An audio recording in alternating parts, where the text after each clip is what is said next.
Generally देखा जाए तो जो भी रिश्ते हैं 3D में वो इक्वल गिव एंड टेक पर ही चलते हैं, या जो भी व्यापार है या 3D में जो भी क्रियाकलाप है सब कुछ लगभग इक्वल गिव एंड टेक पे ही चलता है।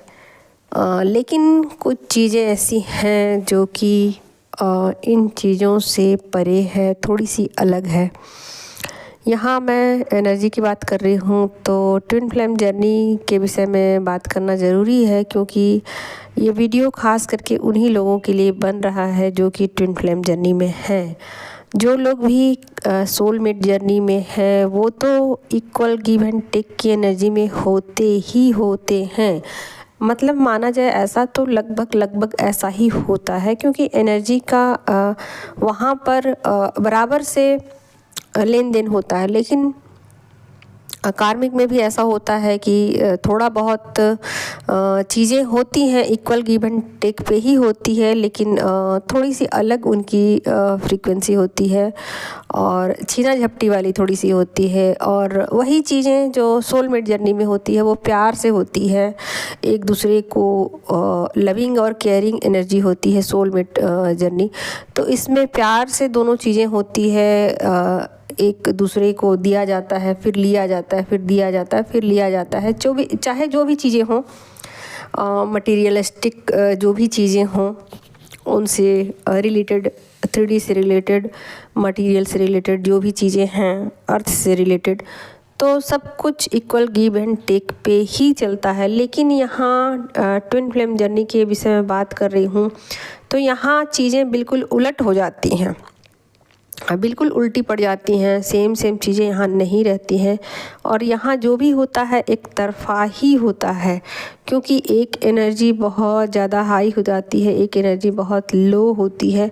और यहाँ पर एनर्जी एक तरफ से दी जाती है, एक तरफ से ली जाती है, यानी कि कोई देने वाला ही होता है, कोई लेने वाला ही होता है। तो इस तरीके से ये स्टार्टिंग फेज होता है और यहाँ पर एक को एनर्जी जो है वो अपनी बढ़ानी होती है और दूसरा जो है वो उसको ट्रिगर करता है। और इसी का नाम ट्विन फ्लेम जर्नी है कि जिसकी एनर्जी की फ्रीक्वेंसी हाई होती है वो ट्रिगर करता है और जो जिनकी फ्रीक्वेंसी लो होती है वो उसको बढ़ाने की कोशिश करता है। तो ये चीज़ें होती रहती हैं और धीरे धीरे एनर्जी फिर बढ़ती है। उस ट्रिगर से इंसान सीखता है और धीरे धीरे अपनी एनर्जी की फ्रीक्वेंसी को बढ़ा लेता है। यहाँ चूँकि ट्रिगर पर आधारित जर्नी है ट्विन फ्लेम जर्नी, और इसमें कभी भी इक्वल गिव एंड टेक नहीं होता है, कभी भी नहीं होता इस जर्नी में। लेकिन ऐसा भी नहीं है कि इस जर्नी में एंड तक भी इक्वल गिव एंड टेक नहीं होता है। इस जर्नी में अगर फेमिनिन एनर्जी में जो भी लोग हों, चाहे वो मेल हों चाहे वो फीमेल हों, अगर अपने ऊपर वो पूरा वर्क करते हैं तो निश्चित रूप से वो इक्वल गिव एंड टेक की एनर्जी में आ जाते हैं। ज़्यादातर लोग इसमें अपने इमोशन को बैलेंस नहीं कर पाते हैं और इस एनर्जी में ही वो बहुत लंबे समय तक उलझे रह जाते हैं। और अपने इमोशन पर काबू करने के बाद, अपने इमोशन पर काम करने के बाद फिर उनको अपने मेंटल लेवल पर भी काम करना होता है। और जैसे ही वो अपने मेंटल लेवल पर काम करते हैं फिर उनको स्पिरिचुअल लेवल पर भी काम करना होता है। और यहाँ पर पहुँचने के बाद फेमिनिन एनर्जी है एम्प्रेस की एनर्जी में पहुँच जाती है और फिर जा कर के उनको इस इक्वल गिव एंड टेक की एनर्जी में लाया जाता है, क्योंकि अब वो सभी तरीके से परिपक्व हो जाती है और किसी भी तरीके से ऐसा नहीं है कि किसी को हार्म पहुंचाती है या किसी का नुकसान पहुंचाती है। अपनी एनर्जी फील्ड को भी वो प्रोटेक्ट करना सीख जाती है और अपने लिए स्टैंड लेना भी सीख जाती है। और कहिए तो इमोशनली, फिज़िकली और मेंटली हर तरीके से वो बैलेंस हो जाती है। और जब वो फुल्ली अपने ऊपर काम करती है, डिवाइन के साथ उनकी सोल मर्जिंग हो जाती है, तब जा कर के कहीं उनको इक्वल गिव एंड टेक की एनर्जी में लाया जाता है। और ऐसा होता है, ऐसा नहीं है कि इक्वल गिव एंड टेक उनको नहीं मिलता है और सोलमेट की जर्नी जैसी फीलिंग उनको नहीं आती, ऐसी बात नहीं है। बिल्कुल उनको सोलमेट जैसी ही फीलिंग आती है जब वो अपनी जर्नी को कंप्लीट कर लेते हैं। बल्कि सोलमेट जर्नी और उसमें इतना डिफरेंस होता है कि सोलमेट जर्नी में जब लोग होते हैं तो कुछ ना कुछ डिज़ायर में रहते हैं या 3D में वो उनकी एनर्जी उलझी रहती है। लेकिन जो भी लोग ट्विन फ्लेम जर्नी में होते हैं और जब वो अपने ऊपर पूरा वर्क करते हैं तब ऐसा होता है कि वो इक्वल गिव एंड टेक की एनर्जी में आते तो हैं लेकिन किसी डिज़ायर में नहीं होते हैं, ना ही 3D के किसी भी चीज़ में उनका अटैचमेंट होता है। फुल्ली डिटैच वो होते हैं 3D से और अपने डिवाइन काउंटर पार्ट के साथ वो इक्वल गिव एंड टेक की एनर्जी में आ जाते हैं। और ये धीरे धीरे करके होता है, दोनों एनर्जी बैलेंस हो जाती है और जब फेमिनिन एनर्जी जो है वो फुल्ली बैलेंस हो जाती है तो मस्कुलिन एनर्जी भी फुल्ली बैलेंस हो जाती है और उनके जो भी डिवाइन पार्टनर हैं वो भी फुल्ली बैलेंस हो जाते हैं। और बैलेंस होने के बाद वो उनके अंदर से फियर ख़त्म हो जाता है, बिल्कुल ही ख़त्म हो जाता है और उनको इस बात का या किसी भी बात का डर भय गम नहीं होता है कि अब मुझे कोई किसी का कुछ भी कर्ज चुकाना है या लोग क्या कहेंगे या सोसाइटी क्या कहेगी या उनके माँ बाप क्या सोचेंगे या उनके माँ बाप के विषय में या कोई भी किसी भी तरीके का उनके ऊपर प्रेशर नहीं रहता है। जबकि वो शुरू में बहुत सारी चीज़ों में वो उलझे होते हैं और उनकी भी फ्रीक्वेंसी ऐसी होती है कि वो इक्वल गिव एंड टेक नहीं दे पाते हैं। तो बहुत सारी बातें होती हैं लेकिन जब फेमिनिन यहाँ तक पहुँच जाती है तो जो भी उनके काउंटर पार्ट होते हैं वो उनको इक्वल गिव एंड टेक की एनर्जी में लाते हैं और बिल्कुल सोलमेट जैसा ही उनके साथ व्यवहार करते हैं, उनसे पूछ कर सारी बातें करते। जैसे आप देख सकते हो 3D में दो सोलमेट जो रहते हैं वो कैसे आपस में बातें करते हैं और एक दूसरे से पूछ करके काम करते हैं, जो भी काम करते हों 3D लेवल पर, या फिर एक दूसरे का कैसे रिस्पेक्ट करते हैं या फिर ऐसा भी करते हैं कि वो पहले अपना सोचते हैं उसके बाद कुछ और काम वो करते हैं 3D लेवल पर। तो चीज़ें तो सेम वही होती हैं लेकिन कुछ चीज़ें डिफरेंट होती हैं, अलग होती हैं।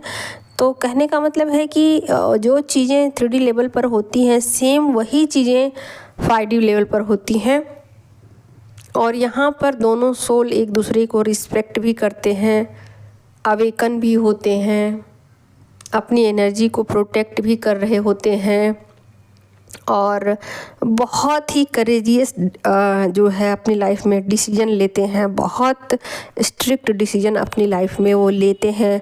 और यहाँ पर एक चीज़ और है दोस्तों कि वो इक्वल गिव एंड टेक के साथ एक दूसरे की मदद करने के साथ साथ, एक दूसरे का सपोर्ट करने के साथ साथ, एक दूसरे का रिस्पेक्ट करने के साथ साथ वो 3D लेवल पर भी अब कुछ अपने ऐसे काम को करते हैं जिससे कि दूसरों की फ्रीक्वेंसी बढ़ सके, दूसरों के लिए वो वर्क करना शुरू कर देते हैं और दूसरों के लिए सोचते हैं कि कैसे क्या किया जाए जिससे कि उनकी एनर्जी की फ्रीक्वेंसी भी आगे की तरफ बढ़े। तो ये उनका रोल होता है 3D लेवल पर कि वो दूसरों के लिए भी क्या कर सके। लेकिन जब तक वो रीयूनाइट नहीं होते हैं, रीयूनियन की एनर्जी में नहीं चले जाते हैं, तब तक ये सब संभव नहीं होता है। और रीयूनियन का मतलब ही यही होता है कि आप सोलमेट की एनर्जी में जा रहे हो। रीयूनियन तभी पॉसिबल है दोस्तों जब आपका यूनियन हो गया हो, और जब आपका यूनियन हो जाता है उसके बाद ही आपका रीयूनियन होता है। और यूनियन होने के बाद पॉसिबल है कि दोनों के बीच डिस्टेंस भी आ जाए, क्योंकि यहाँ पर एनर्जी का इतना ज़्यादा फ्लैक्चुएशन होता है कि दोनों के बीच ईगो की फाइटिंग भी होती है। तो कुल मिलाकर ऐसा कहा जा सकता है कि जो एनर्जी है, ये रीयूनियन की एनर्जी जो है वो अंतिम स्टेज होती है जर्नी की, ट्विन फ्लेम जर्नी की। और यहाँ पर दो सोल जो हैं वो आपस में मर्ज हो रहे होते हैं और वो पहले फिजिकल लेवल पर मर्जिंग होती है, फिर मेंटल लेवल पर मर्जिंग होती है, फिर सोल लेवल पर मर्जिंग होती है। यानी सोल लेवल पर वो दोनों एक दूसरे का ईगो का डेथ हो जाता है और दोनों एक दूसरे को फुल्ली एक्सेप्ट कर लेते हैं। मेंटल लेवल कहने का मतलब होता है कि जो भी दोनों के बीच में लड़ाई झगड़े पास्ट में हुए हों या किसी भी तरीके के दोनों के बीच में वाद विवाद रहा हो या मनमुटाव रहा हो या कुछ बातें हुई हो, ट्रिगर हुए, उन चीज़ों को भुला करके एक दूसरे को एक्सेप्ट कर लेना। और 3D लेवल का मतलब होता है कि दोनों एक दूसरे का 3D लेवल पर सपोर्ट करना। जो भी काम है फेमिनिन के, जो भी काम है उसमें मस्कुलिन मदद करते हैं और मस्कुलिन के जो भी काम है उसमें फेमिनिन मदद करती है। तो ये चीज़ें दोनों की एनर्जी को बैलेंस करती है और ये धीरे धीरे होता है, एनर्जी वाइज होता है। पहले फिजिकल लेवल पर होता है, फिर मेंटल लेवल पर होता है, फिर जा कर के स्पिरिचुअल लेवल पर दोनों एक दूसरे को फुल्ली एक्सेप्ट करते हैं और दिल से और आत्मा से, शरीर से, सब तरह से एक दूसरे को एक्सेप्ट करते हैं। और यहाँ पर दोनों इक्वल गिव एंड टेक की एनर्जी में आ जाते हैं। और यहाँ पर ऐसा नहीं होता कि वो काम तुम करो, वो काम मैं करूं, या मैं नहीं कर सकता तो तुम करो, या फिर एक दूसरे को ट्रिगर देना या एक दूसरे पर डिपेंडेंट होना, ऐसा नहीं है। जिसको जो अच्छा लगता है या जिसको जब मदद की ज़रूरत होती है तो दोनों एक दूसरे का सपोर्ट करने के लिए हमेशा ही रेडी होते हैं। जैसे कि आप देख सकते हो कि 3D लेवल पर जो भी सोलमेट जर्नी में, ज़्यादातर तो लोग यहाँ सोलमेट जर्नी में ही हैं, ज़्यादातर लोग यहाँ एक दूसरे का सपोर्ट ही कर रहे हैं और इक्वल गिव एंड टेक की एनर्जी में ही होते हैं। लेकिन फिर भी उन दोनों के बीच में कुछ न कुछ मेंटल सिचुएशन बिगड़ते हैं, कभी फिजिकल सिचुएशन बिगड़ते हैं, कभी कुछ बिगड़ता है, कभी कुछ बिगड़ता है और एनर्जी दोनों के बीच थोड़े बहुत चलती रहती है अप डाउन। लेकिन यहाँ पर फेमिनिन एनर्जी एम्प्रेस की एनर्जी में पहुँच जाती है और मस्कुलिन एनर्जी एम्परर की एनर्जी में होते हैं। तो यहाँ पर किसी भी तरीके का कॉन्फ्लिक्ट कुछ नहीं होता। 3D लेवल पर देखा जाए तो जो लोग सोलमेट एनर्जी में होते हैं, थोड़ा बहुत सब जो भी कपल हैं सबके बीच थोड़े बहुत होते हैं एनर्जी की फ्लक्चुएशन। लेकिन यहाँ पर ट्विन फ्लेम जर्नी में जब रीयूनियन की अंतिम स्टेज होती है, एनर्जी जब फुल्ली बैलेंस होती है, तो दोनों कपल के बीच कुछ भी मेंटल, स्पिरिचुअल या 3D लेवल पर कोई भी लड़ाई झगड़ा, किसी भी तरीके का मनमुटाव, कोई भी दुविधा वाली स्थिति नहीं रहती। दोनों के हाँ होते हैं या दोनों के ना होते हैं, बिल्कुल एक जैसा सोच, एक जैसा विचार, एक जैसा काम, एक जैसा सब कुछ, एक जैसा लगे कि कौन कौन है इसका पता ही न लगे, इस तरीके के दोनों की सिचुएशन होते हैं। तो यहाँ पर जो जर्नी का अंतिम रीयूनियन का स्टेज होता है, इसमें जब एनर्जी फुल्ली बैलेंस हो जाती है, क्योंकि बैलेंसिंग में भी टाइम लगता है, एक्सेप्टेंस में भी टाइम लगता है, और जब ये चीज़ें हो जाती हैं फुल्ली तो यहाँ पर दोनों बिल्कुल सोल एक दूसरे में ऐसे खो जाते हैं जैसे कि उन्हें ज़माने का भी गम नहीं, और क्या करेगा ज़माना, इस तरीके का उनकी एक फीलिंग हो जाती है। और दोनों एक दूसरे में खोए रहते हैं, मस्त रहते हैं, खुश रहते हैं, और दोनों सोल जो हैं वो डिवाइन से कनेक्टेड होते हैं और 3D लेवल पर वो अपना स्पिरिचुअल वर्क कर रहे होते हैं। तो इस तरीके से ये journey equal give and take पर आकर ख़त्म होती है। ऐसा बहुत सारे लोग सोचेंगे कि क्या 3D लेवल पर दोनों सोल एक होते हैं? तो बिल्कुल होते हैं। क्या दोनों सोल 3D लेवल पर सोलमेट जैसा फीलिंग उनको आता है? बिल्कुल होता है। और क्या दोनों सोल की सोच एक जैसी होती है? बिल्कुल होती है। सब कुछ इसमें होता है, तभी तो ये जर्नी कंप्लीट होती है। फुल पैकेज है ये जर्नी, और इसमें एक्साइटमेंट भी है, ड्रामा भी है, नौटंकी भी है, झूठ है, सच है, ये है, वो है, सब कुछ है। Full package, full entertainment. और यहाँ लास्टली ये जर्नी डिवाइन को सरेंडर करके ख़त्म हो जाती है और बिल्कुल शांत हो जाती है ये एनर्जी। और यहाँ पर ये जर्नी का बिल्कुल एंडिंग फेज होता है, एक एम्प्रेस की एनर्जी में होते, एक एम्परर की एनर्जी में, और फिर ये जर्नी कंप्लीट हो जाती है।